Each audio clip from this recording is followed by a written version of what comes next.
Olá, tudo bem? A nossa conversa gira em torno dos processos de coesão e dos operadores argumentativos. Começamos então a conversar a respeito do que seja a coesão. A coesão é um dos meios que garante a unidade semântica e a organização do enunciado. No entanto, ela não é fruto do acaso. Ela tem a ver com as relações de sentido que existem entre os enunciados. Ela tem a ver com o processo, com a maneira como os componentes da oração, dos textos, se organizam de modo a transmitir corretamente a ideia apresentada. Quais são esses elementos que organizam a coesão? Nós denominamos esses elementos de conectivos. Muito bem. Vocês viram que, dentre os elementos, dentre os autores que dividem os processos de coesão, nós trabalhamos com Halliday e Hassan. Halliday e Hassan, eles dividem os processos de coesão em referência, substituição, elipse, conjunção e coesão lexical. Assim como Jack Stripador, veremos calmamente um por um. O que vem a ser a coesão referencial? A coesão referencial, como o próprio nome já diz, referente. O que é o referente? O referente é um elemento extralinguístico que pertence ao mundo real ou fictício e que vai ser trazido para o mundo linguístico por meio de um conectivo. Quais são esses conectivos? Nós podemos utilizar, então, as palavras como pronomes pessoais. Quais são mesmo os pronomes pessoais? Nós temos lá o eu, o tu, o nós, o ela. Nós temos os pronomes possessivos, o meu, o seu, os pronomes demonstrativos, o esse, o este, aquele, alguns advérbios de lugar e também os artigos definidos. Então, no exemplo, João não veio à aula, ele está doente, nós temos o pronome pessoal, ele que está retomando na primeira sentença o referente João. Vejam que ele não está ocupando o mesmo espaço, mas ele está retomando um referente que existe no mundo real. Pois bem, no desenho que vocês têm aí, na charge da Mafalda, nós temos lá, péssimo, a professora me deu péssima outra vez. É para isso que a gente vem à escola todo dia? Se eu viesse de vez em quando, ainda vai, mas fazer isto com freguês? Nós temos aí dois pronomes demonstrativos. Nós temos o pronome demonstrativo isso e isto. Esses dois pronomes demonstrativos, eles têm funções diferentes. Quais são essas funções diferentes? Pois bem, o isso, ele tem uma função anafórica. O que significa uma função anafórica? A anáfora, ela vai referir a um elemento que vem anterior. Então, quando diz assim, é para isso que a gente vem todo dia, e se isso está fazendo referência no primeiro quadrinho, a palavra ao referente péssimo. A professora me deu péssimo outra vez. Então, a anáfora é sempre quando o conectivo vem depois do referente. E o isto é um elemento catafórico. O que significa catafórico? Quando o conectivo, no caso o pronome, ele aparece antes do referente. Então, quando diz assim, fazer isto com um freguês, então o isto ele aparece antes de tudo que vai ser feito com o freguês, que no caso é o aluno, certo? Então, nos primeiros conceitos que nós temos do processo referencial, é que nós temos dois processos principais, que seriam a anáfora e a catáfora. Pois bem, veremos com mais calma. No entanto, dentro dos processos referenciais, eles se subdividem em uma coesão por referência esofórica e coesão por referência endofórica. Parecem nomes complicados, mas não são tão assim. Quando a gente fala em coesão por referência esofórica, significa que se remete a um elemento que está fora do texto, a um elemento que é exterior ao texto. Observem o exemplo que nós temos aí no slide. Então, nós temos lá, a gente era pequena naquele tempo, e aquele era um tempo em que ainda se apregoava nas ruas. Nós temos ali os dois pronomes, naquele e aquele. Então, faz referência a um termo que não está presente no texto propriamente dito, mas ele é exterior ao texto. Então, nós temos uma referência que é esofórica. Quando nós temos uma referência endofórica, quando nós temos uma referência a elementos que estão situados no interior do texto, é algo dentro do texto. E essa referência endofórica, ela pode ocorrer, então, por aqueles dois elementos que nós comentamos anteriormente, pela anáfora e pela catáfora. Muito bem. Lembrando que a anáfora, o referente aparece antes e o pronome aparece depois. E a catáfora, o que acontece, gente?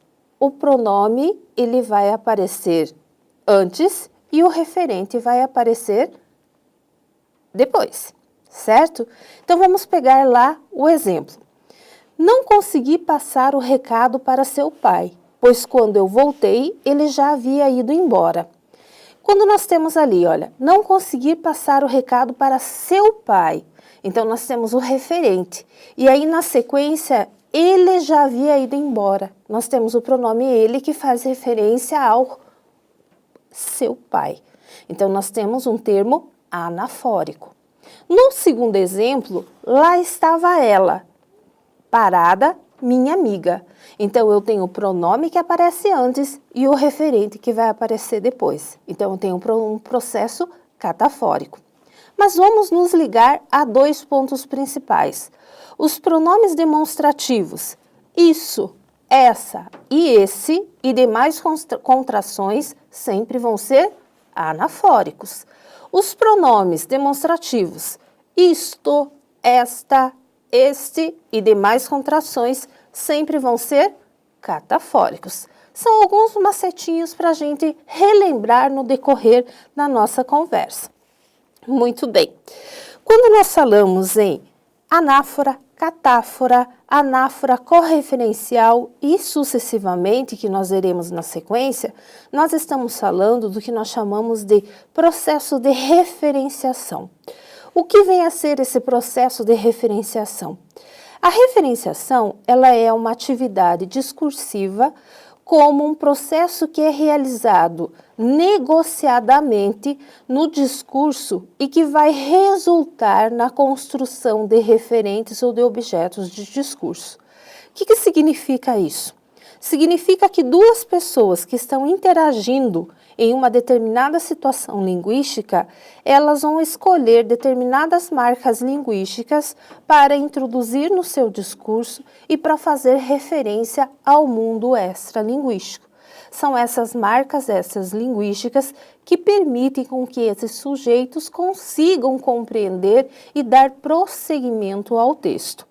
Um ponto importante é que essa referenciação, ela opera escolhas significativas para representar estados de coisa. Ou seja, os referentes eles acabam se modificando no decorrer do texto. Nesse sentido, quando nós temos dois indivíduos, então, ao interagir numa determinada situação comunicativa, nós conseguimos perceber que eles sabem do que eles estão falando e como eles negociam essas questões. Pois bem, observe nos slides lá com mais calma o que vem a ser a anáfora. A anáfora, então, ela é o processo pelo qual os termos anafóricos retomam, no decorrer do discurso, o antecedente que já foi mencionado e o respectivo valor mantendo-se ativo durante a progressão textual. Vejamos o exemplo. Ao sair da clínica, encontrei o João e ele disse-me que o seu médico atendera logo. Percebam que nós temos ali alguns elementos que retomam, por exemplo, o referente João. Nós temos o ele, nós temos o me, o seu, que vai retomar, então, o referente. Nós dizemos que eles são correferentes, porque eles estão fazendo referência ao mesmo referente. Um outro exemplo no canto do slide, nós temos lá, João casou-se no dia 3 de maio de 2011. No dia seguinte, partiu para uma longa viagem de núpcias. Nós temos um exemplo de anáfora temporal, porque quando nós dizemos no dia seguinte, nós sabemos que seria no dia 4 de maio de 2011. Perfeito. Quando que nós temos a catáfora? Como nós já vimos, a catáfora ela é um processo semelhante ao da anáfora. Porém, o que acontece? O termo correferente ele vai surgir antes do elemento linguístico que indica o referente. Então, no exemplo fica bem claro. Após a consulta e considerando o que o médico lhe dissera, o João ficou mais tranquilo. Então, o que acontece, gente? O pronome lhe, ele é um correferente catafórico, porque ele só vai ganhar sentido se nós tivermos em conta o referente João. Então, veja que o João vai aparecer depois do elemento catafórico. Então, para deixar bem claro, na anáfora, o referente vem antes. Na catáfora, o referente vem depois. Outro exemplo de catáfora lá. A minha irmã olhou-o e disse, João, estás com melhor aspecto. Vejam que olhou-o, esse o só ganha sentido quando eu tenho depois o referente João. Tranquilo? Muito bem. Passamos para o último caso, que seria uma correferência não anafórica. Peraí, mas o que é uma correferência não anafórica? Seria o caso que eu não tenho nenhum elemento conectivo que está estabelecendo uma anáfora. Na verdade, é como se eu tivesse sinônimos que estão estabelecendo essa cadeia correferencial. No exemplo, talvez fique um pouco mais claro. Vejamos lá. O médico tranquilizou o João. O doutor Silveira é uma sumidade. Veja que quando eu utilizo o médico e o doutor Silveira, eu estou falando da mesma pessoa. No entanto, o doutor Silveira não é um pronome. Isso significa que não é um elemento anafórico, mas ele é correferencial a médico. Então, para ser anafórico, eu tenho que ter pronome. Quando eu tenho correferentes não anafóricos, eu utilizo, por exemplo, sinônimos. Vejamos outro exemplo ali ao lado. O João ficou mais tranquilo. Finalmente, o irmão da Ana pôde viver em paz. Então, nós temos o João e o irmão da Ana. Nós temos sinônimos. Tudo bem? Tranquilo. Diante disso, nós temos, no decorrer dos estudos da linguística textual, algumas evoluções referentes aos processos referenciais. Nós temos os estudos de Inghidori e Koch, nós temos os estudos de Marcuse, nós temos os estudos de Mondado e de Bois, que vão falar a respeito dos processos referenciais. Como vocês podem acompanhar, o que são esses processos referenciais? Os processos referenciais são estratégias de referenciação e, mais recentemente, são estratégias de progressão referencial, procedimentos por introduzir e manter a referência em determinado texto. Marcuse, um dos grandes linguistas na área no Brasil, ele nos traz que originalmente o termo anáfora, na retórica clássica, indicava a repetição de uma expressão ou um sintagma no início de uma frase. O que chama muito a atenção, gente? Que a referenciação, a partir desses estudos sociocognitivos, a partir de Mondado e de Bois, a partir de Potelès-Révy, ele vai trazer que a referenciação não se trata apenas da relação língua-mundo. Então, não significa que quando eu digo o João, eu estou fazendo referência apenas a um elemento, a um ser que existe no mundo e que se chama João. Não, mas é uma atividade de natureza sociocognitiva que é operada por atores sociais que constroem objetos de discurso que podem ativar, desativar e reativar em operações que estão relacionadas ao conhecimento partilhado entre os participantes do evento discursivo, às suas ideologias, à natureza da interação e aos propósitos comunicativos. Se nós lembrarmos, nós estamos na emergência da concepção socio-interacionista da linguagem. O que significa isso? Que agora interessa justamente essa socio-interação dos participantes da comunicação, do evento comunicativo, por assim dizer. Portanto, quais seriam as finalidades dos processos referenciais? Esses processos referenciais nada mais são do que os processos pelos quais se constroem os referentes. De acordo com Cavalcante, Filho e Brito, eles são responsáveis para colaborar na construção da coerência, da coesão textual discursiva.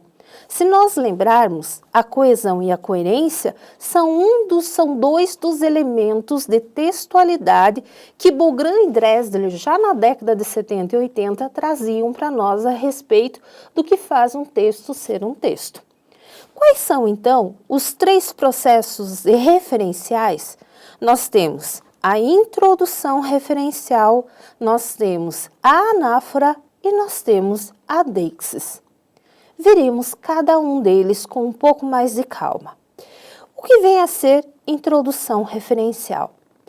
A introdução referencial nada mais é do que a âncora das âncoras. Muitos autores, eles chamam como um termo âncora. O que significa esse termo âncora?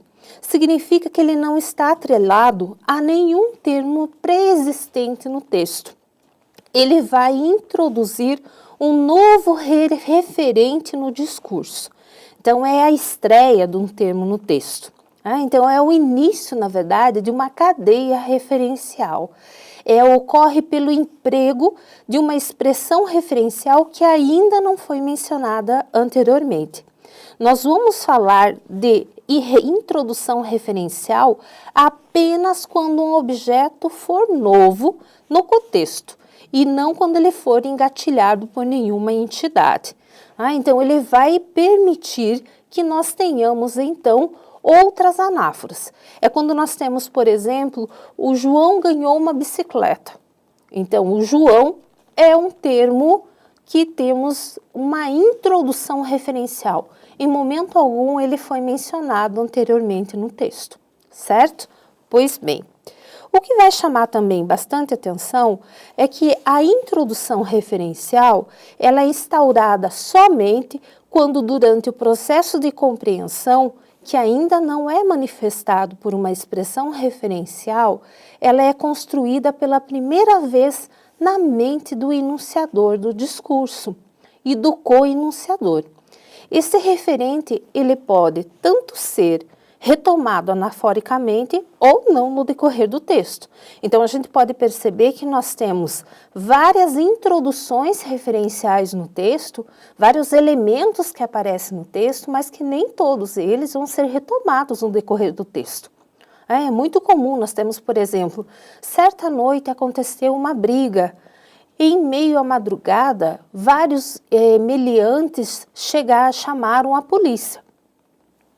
Quais são as introduções referenciais e quais foram as anáforas aí citadas? Nem todos os elementos que foram introduzidos referencialmente, eles foram retomados anaforicamente. Koch e Marcuski, eles vão falar também de categorização e recategorização. O que seria isso? A categorização é quando o elemento ele seria introduzido no discurso. Então, quando eu digo lá, o menino ganhou a bicicleta, João ficou muito feliz. Então, quando eu digo assim, o menino ganhou a bicicleta, João ficou muito feliz, nós temos uma categorização, porque João está retomando agora, estou categorizando quem é esse menino. A recategorização é quando um elemento já referido, ele seria reformulado, sendo seu significado alterado de algum modo.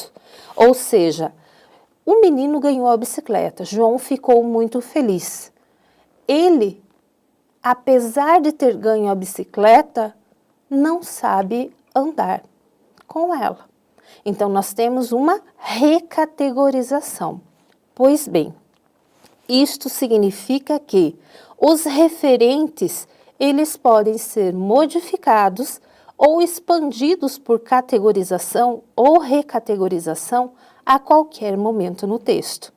E estas introduções referenciais, elas podem cumprir várias funções, inclusive de construir processos intertextuais e, portanto, nós precisamos acionar os nossos conhecimentos partilhados. Vejamos o exemplo a seguir. Nessa charge, nós temos lá uma introdução referencial com intertextualidade explícita. Então, nós temos lá aquela senhora, a senhora, senhor, que não dá para definir o gênero, limpando a casa, e nós temos a música, levantou poeira, levantou poeira. E essa introdução referencial já lembra a música da Ivete Sangalo. E o discurso a seguir diz, eu queria ver a Ivete Sangalo no meu lugar. Então, nós temos uma introdução referencial com intertextualidade explícita. Muito bem.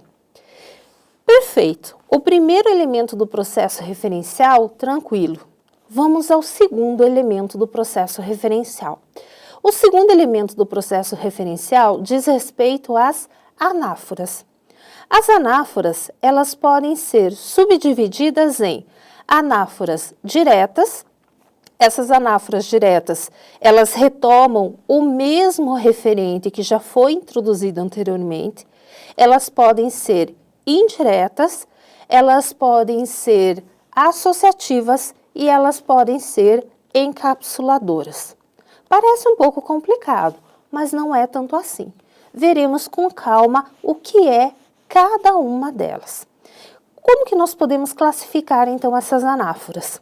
A anáfora direta é quando o referente está explícito no texto. Então, ele vai retomar um elemento que está presente no contexto. O mesmo referente, ele vai ser retomado por expressões referenciais anafóricas. Quais são essas expressões referenciais anafóricas? Normalmente por meio de artigos, por meio de pronomes, muitas vezes também por elipses. O exemplo que vocês têm aí, comprei um CD, ele é ótimo. Então, nós temos o pronome ele retomando o CD. Então, anáfora direta está presente no contexto. Anáfora indireta, o referente ele não está explícito no texto. Ele vai ser referido, ele vai ser recuperado por meio do conhecimento prévio. Lembram que o conhecimento prévio ele é fundamental na partilha, na interação entre os sujeitos. E um ponto fundamental é que essa anáfora indireta, ela ativa conhecimentos, ela ativa referentes novos. E a sua instauração, ela depende de um universo semântico que vai ser proporcionado por elementos contextuais anteriores. Observe o exemplo. Um determinado diálogo. Fábio está noivo. Finalmente. Ela é rica? Veja que nós não temos um referente que está explícito no texto. Existe até uma certa ironia no texto. Esse ela não está explícito no texto. Então, está no contexto propriamente dito. Ok? Então, qual que é a diferença entre anáfora direta e indireta? A direta, o referente está presente no texto. A indireta, ela está implícita, né? Ela está implícita no texto, depende do nosso conhecimento prévio. Pois bem, nós temos ainda a anáfora associativa. O que vem a ser essa anáfora associativa? É quando nós temos, então, a introdução de um novo referente no texto por meio da relação parte-todo, ou vice-versa. É aquilo que quando nós estudamos figuras de linguagem, nós denominamos de metonímia. Quando nós falamos assim, eu li Machado de Assis. Na verdade, eu não li Machado de Assis, eu li uma obra de Machado de Assis. Isso é metonímia, por exemplo. Mas quando nós falamos de anáfora associativa, no exemplo que vocês têm lá, nós temos a árvore ficava no alto da colina. O tronco estava podre. Então, o tronco é uma anáfora associativa de árvore, porque o tronco é apenas uma parte da árvore. Perfeito. Quanto à anáfora encapsuladora, parece complicado, mas não é. Por que encapsuladora? porque ela vai retomar apenas uma parte do texto e vai resumir. Na verdade, isso significa que apenas parte do texto pode ser encapsulado, ou seja, um determinado segmento textual focalizado, ele vai ser transformado em referente. Eu pego um determinado fragmento do texto e vou transformar em referente. Vou transformar em um objeto do discurso e torná-lo em referente. Vou recategorizar. No exemplo lá, o homem criticava suas atitudes. Isso a deixava nervosa. Então, esse isso diz respeito justamente a quê? Ao fato dele criticar as suas atitudes. Então, eu tenho uma pequena parte do texto anterior que é retomado, que é encapsulado. Então, eu tenho uma anáfora encapsuladora. Tranquilo? Perfeito. Então, percebam, eu tenho lá introdução referencial, eu tenho o processo das anáforas. Perfeito. Vamos então para a terceira parte do processo referencial, que nós temos então a deixis. O que vem a ser a deixis? A deixis, etimologicamente, é ligada ao ato de mostrar, de apontar através da linguagem. Ela se ancora na situação enunciativa, tem como centro de perspectiva o eu, o aqui, o agora, instaurado pela posse da palavra pelo enunciador. Então, sou eu que estou nesse momento, aqui e agora falando. A deixis, ela vai designar o conjunto de palavras ou expressões que tem como função apontar para o contexto situacional, isto é, assinar as marcas das marcas da enunciação. Que marcas são essas? O locutor, então, sempre vai ter um eu que fala para um tu, eu vou ter um tempo e eu vou ter um espaço. Perfeito. Os deíticos nada mais são do que elementos da língua que têm por função localizar entidades no contexto espaço-temporal, social e discursivo, como os pronomes de primeira e segunda pessoa, então é sempre o eu e o tu, demonstrativos este, esse e aquele, certos advérbios de tempo e de lugar e que não possuem um valor semântico em si próprio. Eles vão variar sempre a cada significação, a cada enunciação. De acordo com Cavalcante, nós podemos classificar os deíticos em deíticos pessoais. O que seriam esses deíticos pessoais, então? Esses deíticos pessoais, eles apontam para os próprios interlocutores da situação de enunciação. Então, são expressões que se referem às pessoas da comunicação. Veja um exemplo lá. Vocês têm filho ou coisas do gênero? Vou mostrar-lhe a prova 3, que peço que reconheça a foto. Este sou eu. Você estava presente quando foi tirada a foto? Então, na verdade, eu sempre tenho um eu e um tu. Deíticos temporais, eles vão pressupor o tempo em que se dá o ato comunicativo, ou o tempo em que a mensagem ela é enviada. Então, são os deíticos em que vão situar o dia, o mês, o ano, a hora. No exemplo lá, apresentada na última sexta-feira pela polícia como uma das autoras do assassinato de seus pais ocorrido no mês passado, em São Paulo, Suzane Richthofen, de 19 anos, tem muito a ensinar sobre a atual geração de jovens de classe média. Então, nós temos ali algumas marcas temporais. Nós temos lá, última sexta-feira do mês passado, nós temos lá, então, as marcas temporais. Só não temos a questão da hora. Deíticos espaciais remetem ao lugar em que se encontra o enunciador, ou pelo menos pressupõe esse lugar. Vão marcar a proximidade, a distância do locutor. Então, eles vão apontar para o lugar situado. Então, vejam só o exemplo. Cantadas que não deram certo. O homem, esse lugar está vago? A mulher, está. E este aqui onde estou também vai ficar se você sentar aí.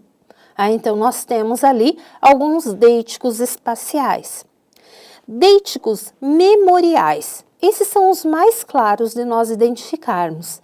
Eles vão identificar que o referente ele tem um acesso fácil na memória comum dos interlocutores e incentivam o destinatário a buscar ali certas informações que ele precisa.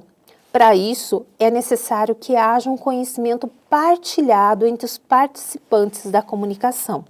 No exemplo que nós temos aí, tudo começou quando eu tinha uns 14 anos e um amigo chegou com aquele papo de experimenta, depois quando você quiser é só parar, e eu fui na dele. Primeiro ele me ofereceu coisa leve, depois disse que era da raiz, da terra, não fazia mal, e me deu um inofensivo disco de Chitãozinho e Chororó e em seguida um de Leandro e Leonardo. Né? Então no texto há sempre um aqui e um agora. Então são os deíticos memoriais. Perfeito. Deíticos sociais. O que são esses deíticos sociais? São os participantes da comunicação. É aquele em que eu, percebendo quem é o meu locutor, eu vou selecionar o nível da linguagem, qual que é a minha situação social, com quem que eu converso, se eu vou usar pronome de tratamento. Então, quando eu digo lá, por exemplo, o senhor mire e veja, qual que é a relação social que eu tenho com essa pessoa? Eu poderia dizer, e aí, cara, veja isso, ó. Não, mas a minha relação social com ele é de uma proximidade um pouco mais distante.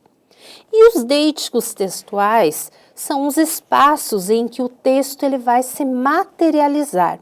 Então, ele é feito por expressões que vão demarcar e organizar de forma anafórica e catafórica o tempo e espaço do próprio texto.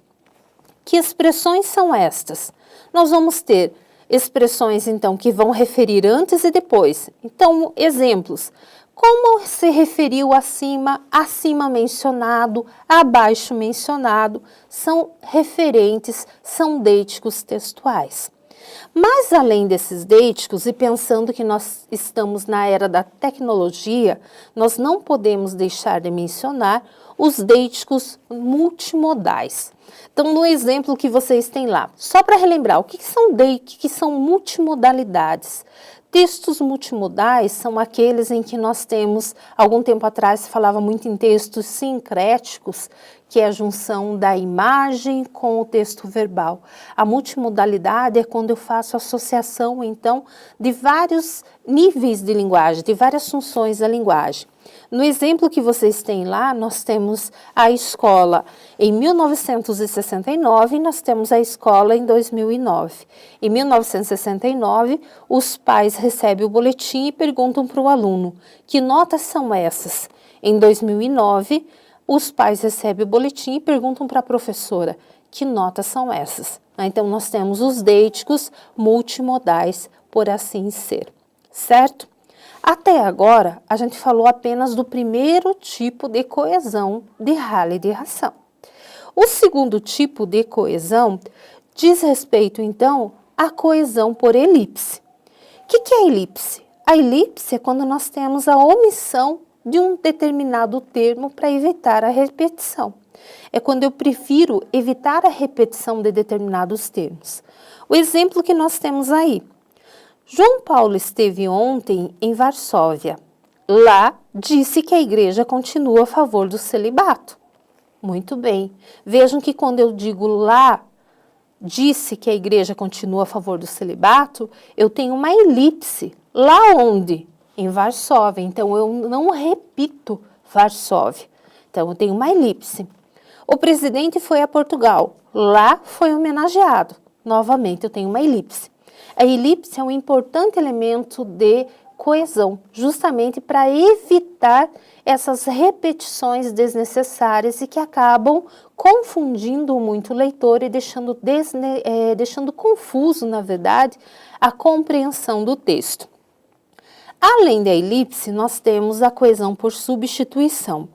A substituição, de acordo com Halle de Hassan, ela é muito parecida com a referência, mas eles a distinguem. Por quê? Diferentemente da referência, o elemento remissivo ele não é o mesmo que o referente. Observe um exemplo. Carlos comprou um carro preto, mas Gabriel resolveu comprar um vermelho. A partir do momento em que Gabriel resolveu comprar um vermelho, eu não tenho o mesmo referente de Carlos, porque aqui o preto ele foi descartado. Então, eu tenho uma substituição. Então, eu tenho outro elemento referencial. Então, é uma substituição. Isso Halliday e Hassan deixam bem claro. É parecido, mas nem tanto. Ocorre uma substituição. A coesão lexical, ela pode ser subdividida por alguns elementos. Então, nós vamos ter coesão lexical por sinonímia, por antonímia, por hiperonímia e hiponímia e pela repetição. Mas é bom alertar que a coesão lexical, ela também serve para manifestar a atitude apreciativa ou depreciativa em relação aos termos que fazem parte dos objetos de coesão. Isso também diz respeito a um dos elementos de textualidade, que é a intencionalidade. Um exemplo bem claro. Francisco I visitou os países árabes. Lá, sua santidade pediu paz. Eu tenho uma atitude apreciativa do Papa.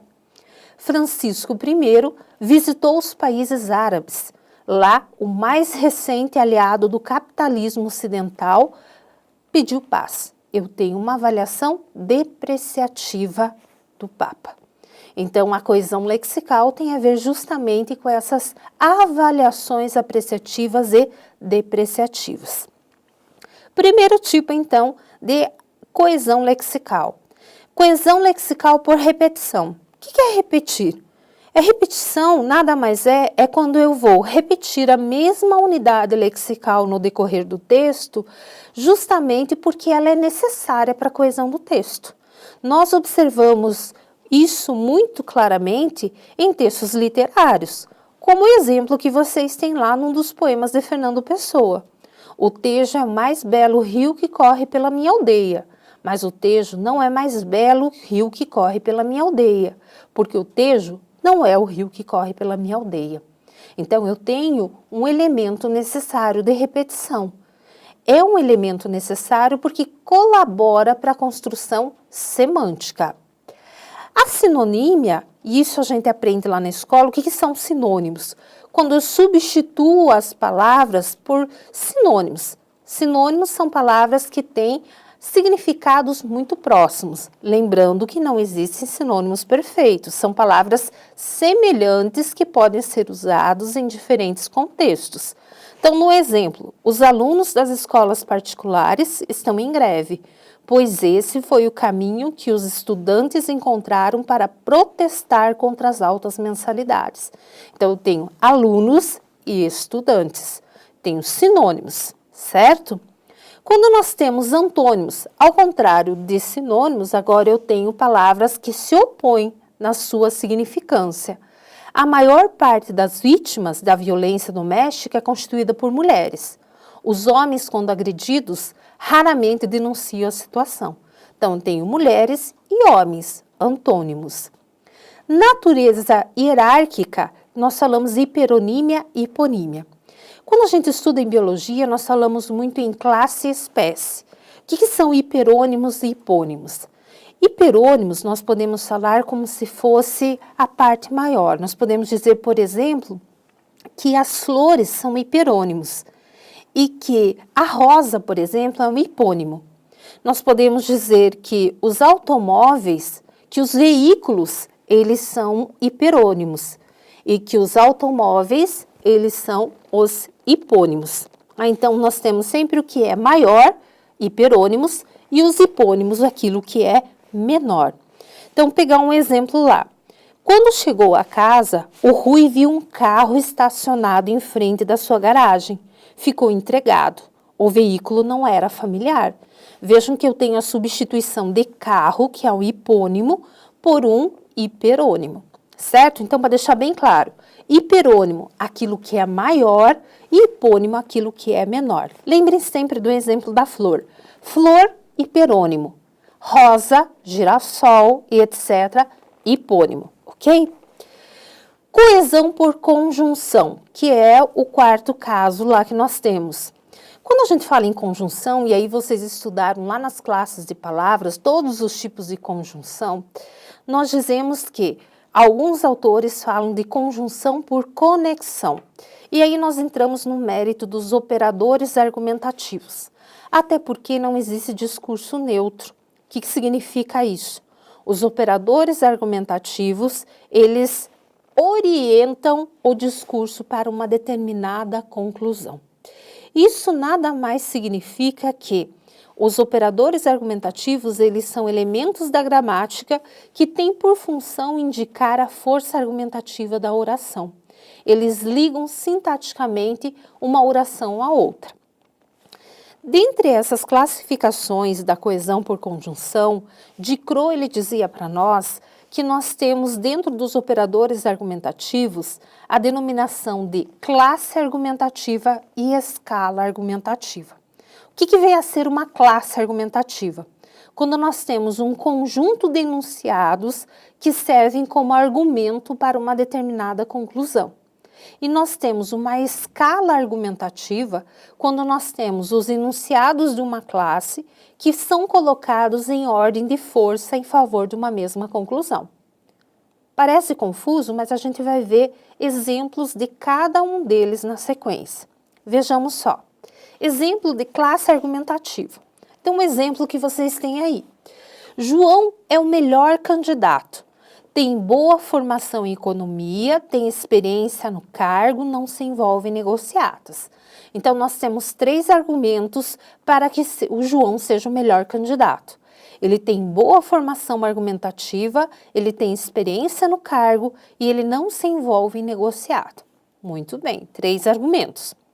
Qual que é agora a escala de argumentos? Quais são os argumentos mais fortes? Então, a classe argumentativa são os argumentos utilizados, certo? A escala argumentativa, como vocês podem acompanhar, são os argumentos mais fortes colocados no texto. Então, vejam só. João é o melhor candidato. Não só tem boa formação em economia, mas também tem experiência no cargo e não se envolve em negociata. Então, nós temos lá o fato de que o melhor argumento é que ele tem experiência no cargo, não se envolve em negociatas e tem boa formação em economia. Então, nós temos aí uma escala argumentativa. Isso acontece com todos os operadores argumentativos? Sim. E nós veremos a classificação, então, desses operadores argumentativos que direcionam a nossa escolha ao produzir um texto. Lembrando sempre de que não existe um discurso neutro, existe sempre a questão da intencionalidade linguística. Muito bem. O que vai chamar bastante atenção? Vocês observam nesse slide alguns operadores do tipo lógico. Nós não vamos discorrer sobre cada um deles. Por quê? Se vocês voltarem nos materiais de vocês, nas gramáticas de vocês, vocês vão observar que nada mais é do que a compilação da classificação das conjunções. Então, nós temos lá conjunções aditivas, conjunções causais, conjunções de condição, conjunções comparativas. São os tipos de conjunções que nós temos. Nós vamos nos prender basicamente aos operadores argumentativos. Passemos então a esses operadores argumentativos. Operadores que contrapõem argumentos orientados para conclusões contrárias. Dentre eles, nós temos 2 classes de operadores. Nós temos a primeira classe em que estão inclusos os operadores mas, porém, todavia, contudo, entretanto e no entanto, em que essa classe de operadores, eles introduzem argumentos que predominam. O que significa isso? É importante lembrar que sempre quando eu introduzo qualquer um desses elementos aqui, tudo que vem depois deles vai ser o mais importante na frase. Então, quando eu digo assim, ela é uma menina bonita, mas com muito mau humor, significa que não importa ela ser bonita, o mais importante é que ela é mal-humorada, tá? Então, sempre que vem depois do mas, do porém, do todavia, do contanto, vai ser sempre o mais importante, porque esses elementos, eles vão introduzir argumentos que predominam no texto. A segunda classe de argumentos que orientam para conclusões contrárias, que nós temos ali, embora, muito embora, ainda que, conquanto, posto que, apesar de, a despeito, não obstante, eles admitem outro argumento, eles não predominam, eles apenas vão colocar uma ressalva. Então, eles colocam uma ressalva, eles não predominam. Então, nós temos uma diferença. 2 exemplos lá. A equipe da casa não jogou mal, mas o adversário foi melhor e mereceu ganhar o jogo. Então, vejam que não interessa que a equipe não tenha jogado mal. Isso coloca de lado. Interessa, o que predomina é que o adversário foi melhor, certo? Então, tudo que vem depois do mas é o mais importante. Embora o candidato se tivesse esforçado para causar boa impressão, sua timidez e segurança fizeram com que fosse selecionado. Então, eu tenho uma ressalva agora. A ressalva qual é? Ele tentou. Ele teve uma boa impressão, ele tentou causar uma boa impressão, mas isso não fez com que ele ganhasse. Então, eu tenho uma diferença de escala argumentativa entre esses argumentos aqui. É importante a gente deixar bem claro que eles não estão todos no mesmo pacote. Ou seja, apesar de eles terem conclusões contrárias, eles têm predomínio ou não de argumentos. Correto? Muito bem. Operadores que assinalam o argumento mais forte de uma escala com sentido positivo, orientado no sentido de uma determinada conclusão. Exemplo, até mesmo, inclusive. Exemplo lá, a apresentação foi coroada de sucesso. Estiveram presentes personalidades do mundo artístico, pessoas influentes dos meios políticos e até mesmo o presidente da República. Vejam que o que chamou mais atenção nessa escala argumentativa não foi o fato de terem pessoas do mundo artístico, do mundo político, mas foi o fato de estarmos lá o presidente da República, certo? Ele é o argumento mais forte. Operadores que assinalam o argumento mais forte com sentido negativo orientado com uma determinada conclusão. Nem mesmo. Exemplo, a apresentação não teve sucesso. O presidente não compareceu, nem pessoas influentes nos meios políticos e nem mesmo personalidades do mundo artístico. Isso significa que, de todos os elementos que não apareceram, vejam, o primeiro aparece nem o presidente, nem pessoas e nem mesmo pessoas do mundo artístico. Então, foi um completo fracasso a apresentação, sentido contrário. Mas também existem operadores que introduzem um dado argumento deixando subentendida a existência de uma escala com outros argumentos mais fortes, como, por exemplo, ao menos, pelo menos e no mínimo. O rapaz, ele era dotado de grandes ambições. Pensava em ser, no mínimo, prefeito da cidade onde nascera. No exemplo que vocês têm aí da escala argumentativa, vejam só lá. Pensava em ser, no mínimo, prefeito da cidade. Quer dizer, no mínimo. Isso significa que ele queria ser senador, governador, presidente e etc. Tá? Então, eu tenho ali uma escala, na verdade. Operadores que somam argumentos a favor de uma mesma conclusão. O e, o também. Então, nós temos lá justamente aquelas conjunções que nós temos que adicionam, tá? O mas também, além de, sucessivamente. João, melhor candidato. Tanto tem boa formação em economia, como experiência no cargo, além disso não se envolve em negociatas, certo? Perfeito. Operadores que introduzem uma conclusão a argumentos apresentados em enunciados anteriores. Nós utilizamos muito esses argumentos, quando nós falamos, portanto, logo por conseguinte, não consegui chegar a tempo, portanto, não farei a prova. Então, nós faremos conclusão a enunciados anteriores. E nós temos aqueles articuladores que introduzem ideias de causa. que são aqueles causais. Nós temos tanto as conjuntivas quanto as prepositivas. Como exemplo lá, o riacho transbordou porque choveu demais. Ok? Então, o que nós vimos hoje, de uma forma bem resumitiva?